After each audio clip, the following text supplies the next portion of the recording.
The photographer called me and said he had noticed something very disturbing in the wedding photos. 3 months later, they begged me back.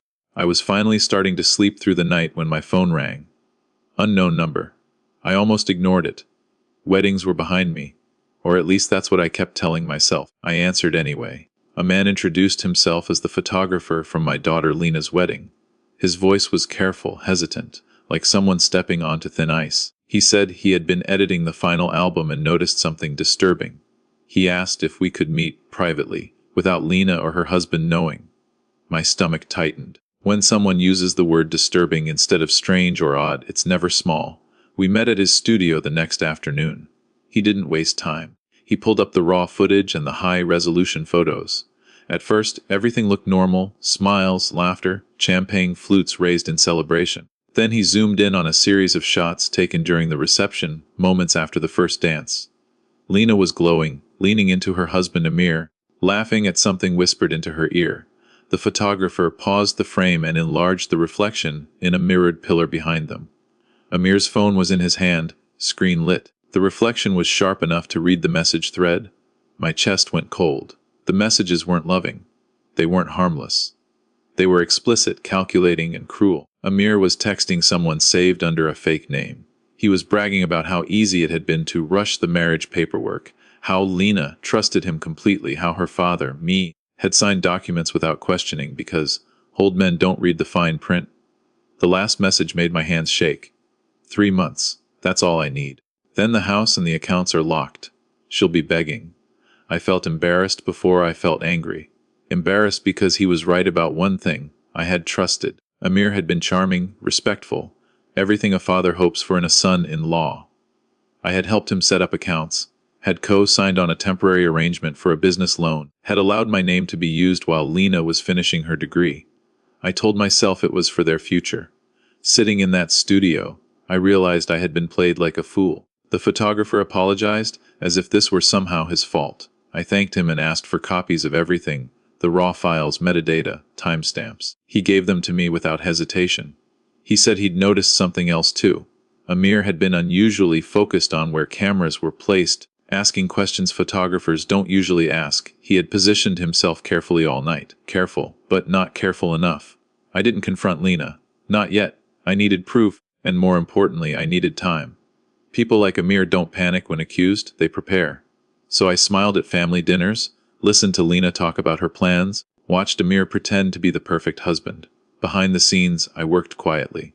I spoke to a lawyer friend, then hired a forensic accountant. We traced the accounts Amir had access to, the shell company he'd opened, the slow siphoning of funds already happening. Everything pointed to a 3-month window, just like the message said. When the 3 months passed, Amir executed his plan. Lena came to me in tears, shaking, holding a stack of papers she barely understood. The house they were living in, my house, technically, had been leveraged. The joint account was empty. Amir was gone. His phone disconnected. His lawyer sent a brief, arrogant email claiming Lena had consented to everything. He assumed we would scramble, beg, negotiate. He assumed wrong. I told Lena the truth that night. I showed her the photos, the messages, the timeline. She cried harder than I'd ever seen, not just from betrayal but from the realization that love had blinded her. I held her and promised one thing, that this wouldn't end the way Amir thought it would. The lawsuit hit him first. Then the criminal investigation. The metadata from the photos established intent before the marriage. The financial trail showed fraud. The documents he claimed Lena had signed were traced back to a digital forgery linked to his own device. He had been greedy and impatient. He had left fingerprints everywhere. 3 months after he disappeared, my phone rang again. This time it wasn't unknown.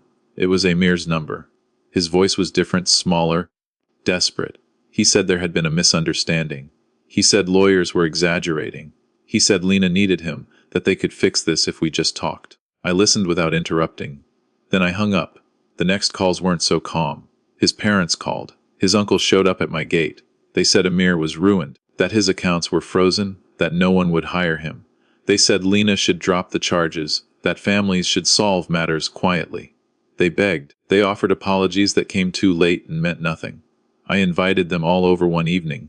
Amir joined on video call, thinner, unshaven. Lena sat beside me, silent but steady. I played the wedding footage on the screen, zoomed in slowly, mercilessly, letting the truth speak for itself. I told them the only reason Amir wasn't already in prison was because the courts moved slowly, not because we lacked evidence. I told them they would never contact my daughter again. Any attempt would be added to the case. They begged me to reconsider. They begged me to talk to Lena. They begged me to forgive. I looked at my daughter, then back at the screen where Amir couldn't meet our eyes. I told them forgiveness was a personal matter, not a legal strategy. Then I ended the call.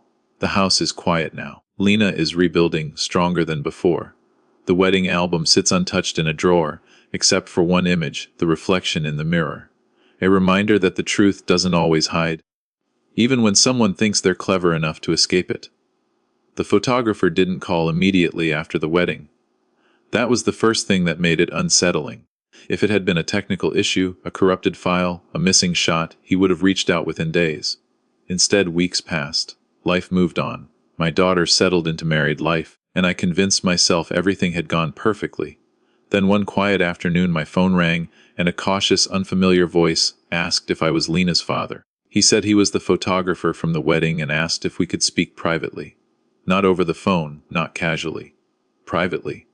The word alone tightened something in my chest. When we met, he looked uncomfortable, like someone carrying a secret that didn't belong to him. He explained that he was finalizing the wedding album and reviewing raw files, high-resolution images, unedited footage, reflections, background details most people never notice. He said photographers are trained to scan everything, not just the couple. Light sources, mirrors, glass, phone screens. At first, he thought it was nothing, just a strange coincidence. But the more he reviewed, the more certain he became that it wasn't accidental. He turned his monitor toward me and began clicking through photos. Smiling faces, dancing guests, raised glasses.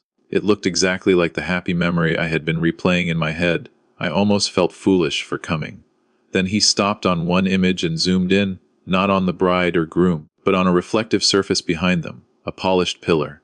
In the reflection, small but sharp, was the groom's phone screen. He enlarged it further. The text became legible. I remember the moment clearly because my body reacted before my mind did. My hands went cold. My breathing slowed. The photographer didn't say anything. He let me read. The messages weren't affectionate or playful. They were deliberate. Calculated.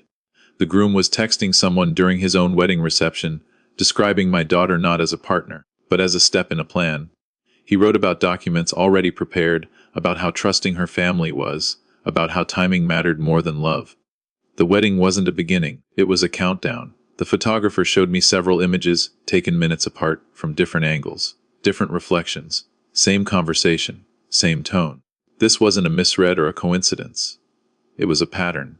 He explained that he hesitated for weeks because he didn't want to interfere in a family's life without being absolutely sure. He checked timestamps. He confirmed metadata. He compared reflections from multiple cameras.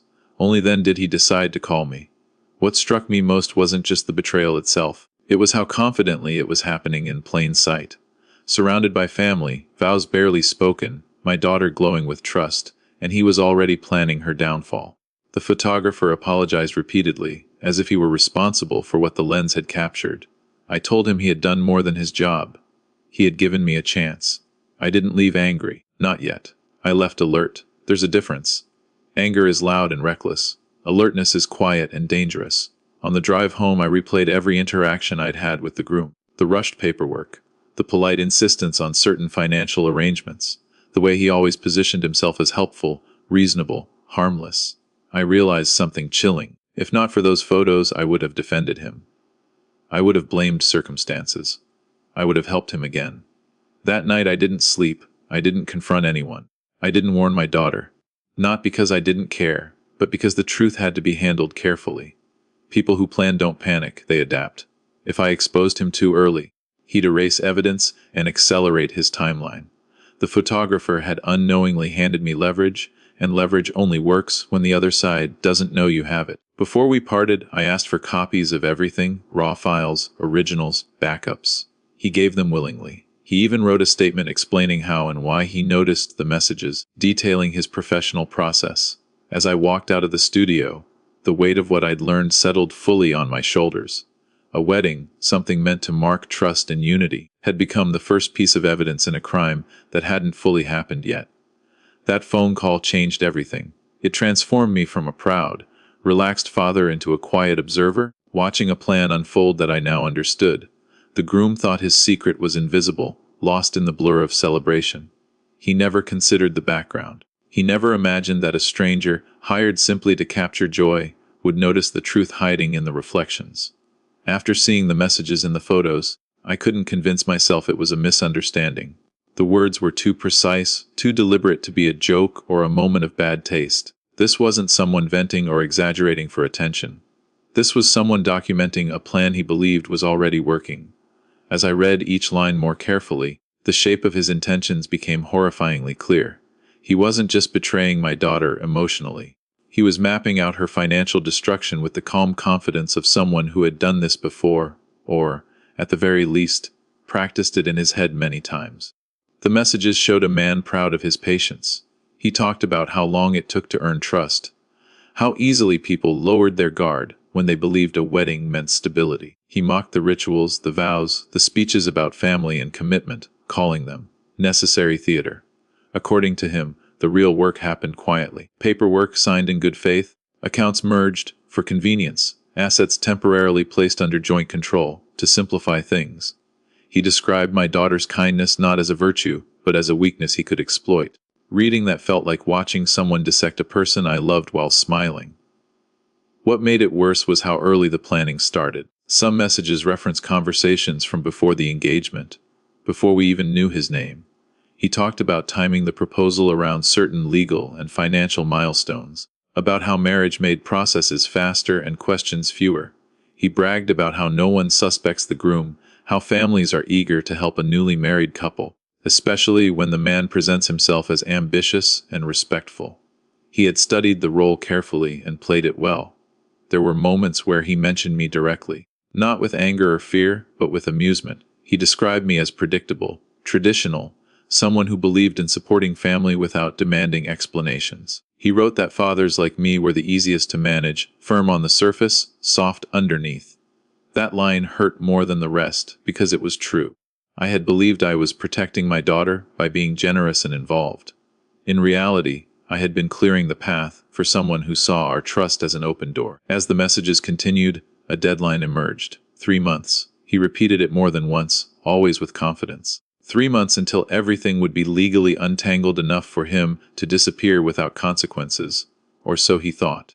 He spoke about draining accounts slowly at first so it wouldn't trigger alarms, about moving funds through temporary holdings, about leaving just enough behind to delay suspicion. He wasn't acting on impulse, he was executing a schedule. What terrified me most wasn't the intelligence of the plan, but the lack of emotion behind it. There was no hatred in his words, no rage, just calculation. My daughter wasn't someone he needed to punish or escape from. She was a step, a resource, a means to an end. That kind of coldness is far more dangerous than anger, because it doesn't burn out. It simply moves forward. I sat with those images for a long time after leaving the studio. I zoomed in again and again, checking dates, times, even the battery level on his phone, as if my mind hoped to find a crack in the story that would let me dismiss it. But the more I looked, the stronger the truth became. The metadata confirmed everything. The timestamps aligned perfectly with the reception schedule. These weren't old messages or unrelated conversations. They were written in the middle of celebration, while my daughter danced nearby. I realized then that confronting him immediately would be a mistake. Someone this confident wouldn't confess or apologize. He would deny, twist, and destroy evidence faster than emotion could react. If I wanted to protect my daughter and make sure he couldn't do this to anyone else, I needed to understand the full scope of what he had planned. The messages gave me a window into his thinking, his patience, his arrogance. They told me he believed he was smarter than everyone in the room. That belief became his weakness. Knowing his timeline meant I didn't have to rush. Knowing his confidence meant he wouldn't expect resistance until it was too late. He thought the photos were harmless, just background noise in a perfect wedding album. He thought no one ever looks behind the smiles. But those messages, frozen in reflections and pixels, revealed the truth more clearly than any confession ever could. They showed me exactly who he was, long before he showed the world what he intended to do. Once I understood the scope of what he was planning, I made a deliberate choice to do nothing, at least on the surface. Every instinct in me wanted to storm into their house, show my daughter the messages, and drag him out by the collar. But emotion would have handed him the advantage. People like him survive on chaos. They rewrite stories, disappear evidence, and turn accusations into confusion. So I stayed calm. I smiled at family dinners. I asked him about work. I congratulated them on settling in. And all the while I watched. Silence gave me clarity. It allowed me to see patterns I would have missed if I'd acted too soon. I noticed how often he talked about streamlining, finances, how he framed every suggestion as efficiency rather than control. I noticed how he positioned himself as the problem solver, the man who carried the burden so my daughter wouldn't have to worry. He didn't rush her, he guided her, step by step, into trusting him completely. That kind of manipulation only works when it feels gentle. Behind the scenes, I began preparing. I didn't announce anything. I didn't threaten anyone. I simply started asking quiet questions in the right places. I contacted a lawyer I trusted, not to file a case, but to understand the terrain. I wanted to know what mattered, what documents could be challenged, what timelines could be proven, what kind of evidence survived denial. Then I spoke to a financial consultant, framing everything as hypothetical. I learned how accounts could be drained slowly, without triggering alarms, and more importantly, how that process could be traced afterward. Each step was taken carefully, so nothing led back to me. I didn't access accounts I wasn't supposed to. I didn't move money. I didn't interfere. Instead, I observed and documented dates, conversations, emails. I wrote things down as soon as they happened, while memory was fresh. When he suggested transferring funds, temporarily, I noted the wording. When he encouraged my daughter to sign something quickly because it was just a formality, I remembered the exact time and place. He thought he was controlling the flow. In reality, he was leaving a trail. The hardest part was not telling my daughter. Every time she spoke about him with affection, it felt like a betrayal to stay silent. But I knew the moment she confronted him, the mask would fall. He would either charm his way out or accelerate his plan. Either outcome would put her at risk, so I chose patience over comfort. I stayed close, supportive, present, without ever revealing what I knew. That was the price of doing this right. As weeks passed, his confidence grew. I could see it in the way he spoke, less cautious, more assured. He had no idea he was being measured. He believed time was on his side. He believed no one was watching closely enough to connect the dots. That belief allowed him to become sloppy in small ways. He reused explanations. He contradicted himself about timelines. He assumed verbal agreements mattered more than written ones. Each small mistake added weight to the case I was quietly building. I also prepared for the moment everything would collapse. I arranged emotional support for my daughter without her knowing why, making sure she had people around her, reasons to spend time away, space to breathe. I didn't want her isolated when the truth surfaced. He relied on isolation. I relied on connection. There was a strange calm in those months. Not peace, but control. I wasn't reacting anymore. I was anticipating. Every move he made matched the pattern I had seen in the photos. Every decision confirmed the man behind the messages. By the time his deadline approached, I wasn't afraid of what he would do. I was ready for it. Doing nothing turned out to be the most powerful move I could make. While he believed the silence meant ignorance, it actually meant preparation. He thought he was unseen. He thought he was untouchable. And because I didn't confront him, because I didn't warn him, because I let him believe his plan was working, he walked straight into the consequences he never imagined were waiting. The moment he finally acted came quietly, almost politely, which somehow made it worse. There was no shouting, no dramatic exit, no obvious warning. One afternoon my daughter came to my house earlier than expected, her face pale, her hands trembling as she held a folder of papers she didn't fully understand. She said he had left that morning for a short work trip, and then stopped answering his phone. A few hours later, notifications started arriving, account changes, access alerts, confirmations she hadn't authorized but were already complete. By nightfall, it was clear he wasn't coming back. He had timed it exactly as he'd promised in those messages. 3 months. Long enough to look stable. Long enough to move money in pieces that felt routine. Long enough to make everything appear mutual on the surface. The joint accounts were nearly empty, drained in amounts small enough to avoid immediate flags but devastating in total. The house paperwork had been leveraged against her, wrapped in legal language that made it seem like shared decisions rather than a trap. He hadn't stolen loudly. He had stolen politely, wearing the mask of a husband who had handled things. My daughter was in shock, cycling between disbelief and self-blame. She kept saying she must have missed something. Must have misunderstood, must have signed something without reading properly. That's the cruelest part of this kind of betrayal. It makes the victim doubt their own intelligence instead of questioning the manipulator's intent. I didn't let that happen. I sat her down and showed her everything. The photos, the messages, the timeline, the preparation.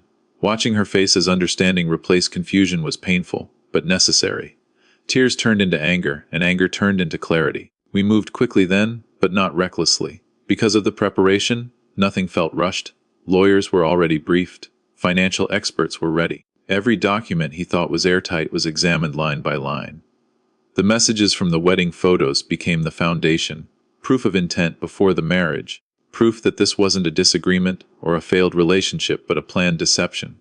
Metadata confirmed dates.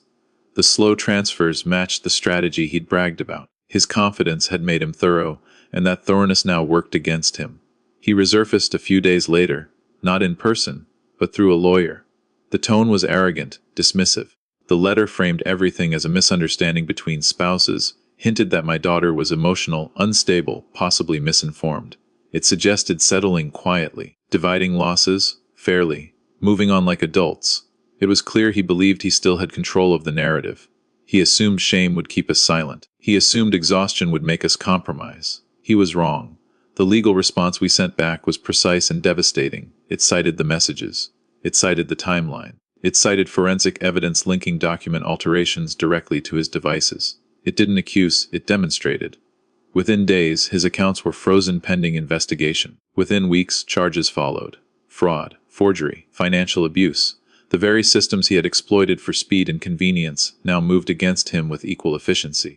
That's when the begging started. First it was indirect. His parents called, speaking in hushed, embarrassed tones, asking for a meeting, asking for mercy, insisting he had made a mistake. Then it became direct. Voicemails, emails, messages sent late at night, stripped of confidence and filled with panic. He said he loved her. He said he'd return everything. He said he never meant for it to go this far. The man who once joked about how easy it was now sounded terrified of consequences. We met once, not to negotiate, but to close the door. My daughter was there, calm, steady, no longer the person he thought he could manipulate. When he saw her strength, something broke in him. He apologized repeatedly, not with sincerity, but with desperation. He asked me to talk sense into her. He asked for one more chance. He asked for forgiveness as if it were a legal loophole. I told him forgiveness doesn't erase evidence. I told him he hadn't just betrayed my daughter, he had underestimated her. And me. And the truth. The meeting ended quickly after that. There was nothing left to say. The law would take over, and for once I trusted it to do its job. Walking out, I felt no triumph. Just a heavy, quiet resolve. Revenge isn't always loud. Sometimes it's patient. Sometimes it's letting someone complete the very plan that will expose them completely. He thought the wedding photos were harmless memories. He never imagined they would become the first record of his downfall. By the time the case reached its strongest point, the evidence no longer felt like separate pieces. It felt like a single, undeniable story. What began as a disturbing reflection in a wedding photo had grown into a full map of intent, action, and consequence. Every claim he made collapsed under the weight of his own preparation. The financial records showed patterns too clean to be accidental. Transfers that followed the same spacing, the same amounts, the same timing he had bragged about in those messages. Temporary accounts that were supposed to look harmless, but existed only long enough to move money out of reach. Each step matched his words almost perfectly. The forensic experts traced the forged documents next. The signatures my daughter barely remembered signing were digitally reconstructed, layered, adjusted, and finalized on devices registered in his name. Even the timestamps betrayed him. He had edited files late at night, often minutes after sending confident messages about how everything was locked in. He thought technology made him invisible. Instead, it recorded everything. Every click, every save, every revision became part of the timeline he couldn't escape. What stunned his legal team most was the wedding evidence itself. It's rare to prove criminal intent before a marriage so clearly. People argue emotions, misunderstandings, bad decisions made in stress. But intent changes everything. Those messages, sent during the reception, while vows were still echoing and guests were celebrating, stripped away any possibility of doubt. He hadn't fallen into temptation later. He had walked into the marriage already planning his exit, already counting down to the damage. As the case advanced, his confidence evaporated. The man who once believed no one would question him now watched doors close one by one. Business partners distanced themselves. Friends stopped answering. Employers didn't want risk attached to his name. Reputation, he learned too late, is also an asset, and it drains fast when trust is exposed. He tried to paint himself as misunderstood, then as pressured, then as a victim of circumstance.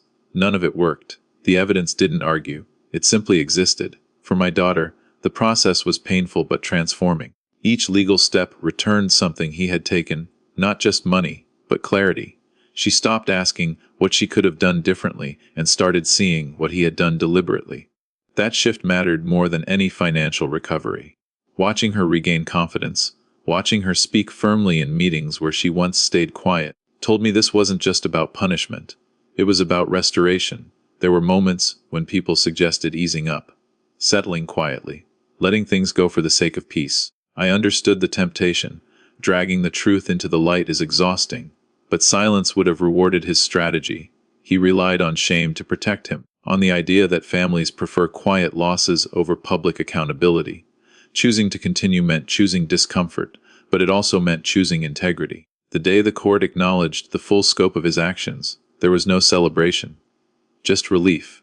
Relief that the truth had survived every attempt to bury it. Relief that my daughter's future no longer depended on someone else's mercy. Relief that a plan built on deception had finally collapsed under its own weight. Afterward, the begging returned one last time. Not from him directly, but from those who feared the finality of consequences. They asked for leniency, for understanding, for a chance to rebuild quietly. I listened, then declined. Accountability isn't cruelty. It's the natural end of choices made knowingly. He had believed he was smarter than everyone else. The final lesson was learning that intelligence without ethics is just another liability. Life didn't magically return to what it was before the wedding. Some things don't rewind, but something stronger replaced what was lost. My daughter rebuilt her life with intention, not illusion. She learned to trust herself again. And I learned that sometimes the most powerful form of revenge isn't destruction, it's exposure. Letting the truth stand where lies once hid. The photographer never meant to change our lives. He just did his job well and cared enough to speak up. A reflection in a mirror captured a moment someone thought no one would ever see. In the end, that moment became permanent. Plans fade, messages delete, confidence crumbles. But truth, once seen clearly, has a way of finishing what deception starts. When everything was finally over, when the court dates stopped and the calls went silent, there was a strange emptiness that settled in. Not relief exactly, and not victory either. It was the quiet that comes after a storm has passed and you're left surveying what still stands. He was gone from our lives completely. No messages, no intermediaries, no last-minute apologies. The man who once believed he could erase himself after 3 months learned that consequences don't disappear just because you stop answering your phone. People assume revenge feels like satisfaction, like a surge of triumph. It doesn't. What it feels like is closure earned the hard way. I watched my daughter slowly return to herself. Not the version she had been before the wedding, but someone stronger and more aware. She no longer jumped to defend people who hurt her. She no longer confused charm with character. That, to me, was the real ending of the story, not his downfall, but her recovery. Every now and then, someone would bring him up, usually in whispers. They'd say his life had fallen apart, that he struggled to find work, that his name triggered uncomfortable pauses in conversations. I never asked for details. His suffering wasn't the point. Accountability was. The system he thought he could exploit ended up recording his choices more faithfully than any witness ever could. He wasn't destroyed by revenge. He was undone by exposure. What stayed with me most was how close we had come to missing everything. If the photographer had shrugged and moved on, if he had decided it wasn't his place, the plan would have succeeded cleanly. My daughter would have blamed herself. I would have blamed circumstance. And he would have moved on to the next opportunity, smarter and more careful. That thought haunted me for a long time. It reminded me how fragile truth can be, and how often it depends on ordinary people choosing to speak. The wedding photos were never framed or shared, but one image remained burned into my mind: the reflection, the glowing phone screen, the confidence in his words. It taught me that danger doesn't always announce itself with aggression. Sometimes it smiles, shakes your hand, and thanks you for your generosity. Sometimes it waits patiently, trusting that politeness and silence will protect it. I became more cautious after that. Not bitter, but awake. I asked questions I used to avoid. I read documents fully. I trusted instincts I once dismissed as overthinking. And I taught my daughter the same. We talked openly about boundaries, about financial independence, about how love should never require blindness.